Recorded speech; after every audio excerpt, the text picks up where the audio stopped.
बच्चों, आज की कहानी का नाम है रसगुल्लों की जड़ें। एक बार की बात है, विजयनगर और अरब देश के बीच अच्छा व्यापार चलता था।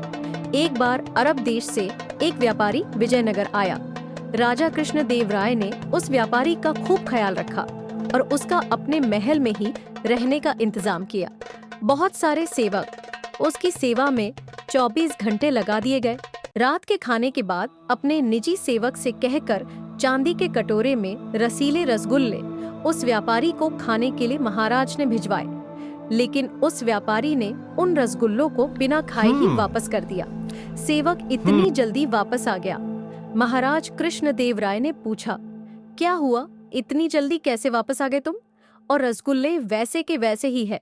इस पर सेवक बोला, जब वो रसगुल्ले लेकर व्यापारी के पास गया तो उस व्यापारी ने इनको छका भी नहीं और वापस जाओ यही बोला, इसलिए मैं वापस आ गया। ये सुनकर महाराज को बहुत आश्चर्य हुआ और उन्होंने सेवक को फिर से व्यापारी के पास भेजा और क्या परेशानी है ये उस व्यापारी से पूछने के लिए कहा।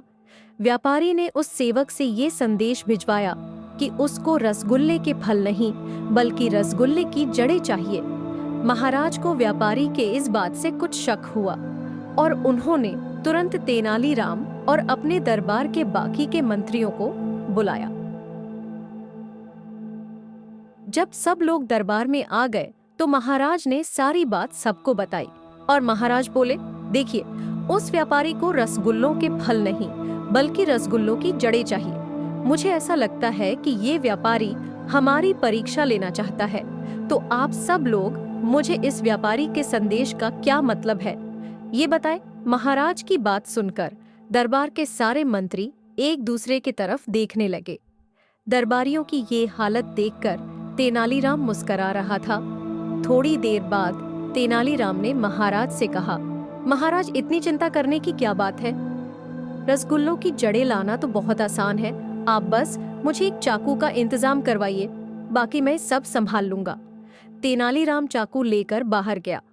थोड़ी देर बाद तेनालीराम वापस आया और उसके हाथ में एक कटोरा था जिसे उसने एक कपड़े से ढक रखा था। इस पर महाराज ने पूछा, तेनालीराम, तुम तो बहुत खुश दिख रहे हो, रसगुल्लों की जड़ें मिली तुम्हें? तो तेनालीराम ने उत्तर दिया, हाँ महाराज, मुझे जड़ें मिल गई, अच्छी जड़ें मिली है मुझे रसगुल्लों की।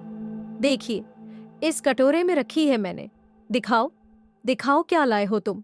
इस पर तेनालीराम ने कहा, नहीं महाराज, जिसने रसगुल्लों की जड़ें मांगी है वही इसे पहले देखेगा। महाराज ने तेनालीराम की बात मान ली और वो कटोरा एक सेवक के हाथों व्यापारी के पास भेज दिया।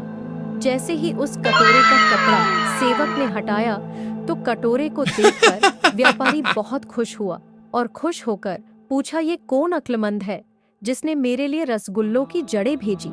फिर व्यापारी तुरंत राजा कृष्णदेव राय के पास बहुत खुश होकर पहुंचा और उसने कहा, महाराज, आपके दरबार में किस अक्लमंद दरबारी ने मेरी पहेली को सुलझाया है? मैं भी मिलना चाहता हूँ उस दरबारी से।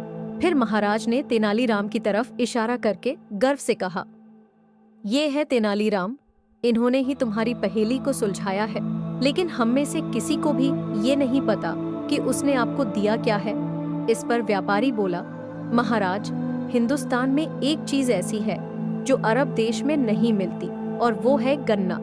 मैं अपने साथ गन्ने को लेकर जाना चाहता था, लेकिन आपसे सीधे मांगने के बजाय मैंने सोचा इस बहाने मैं आपके दरबारियों की अक्लमंदी की भी परीक्षा ले लूं और इसलिए मैंने रसगुल्लों की जड़ें मांगी और ये पहेली आपके सामने रखी। ये बात सुनकर दरबार के सभी लोग मुस्कुराए और तेनालीराम की अक्लमंदी की प्रशंसा करने लगे। महाराज ने भी तेनालीराम की खूब प्रशंसा की। उसने एक विदेशी व्यापारी के सामने उनके दरबार की नाक नहीं कटने दी। तो बच्चों, ऐसा था हमारा चतुर तेनालीराम।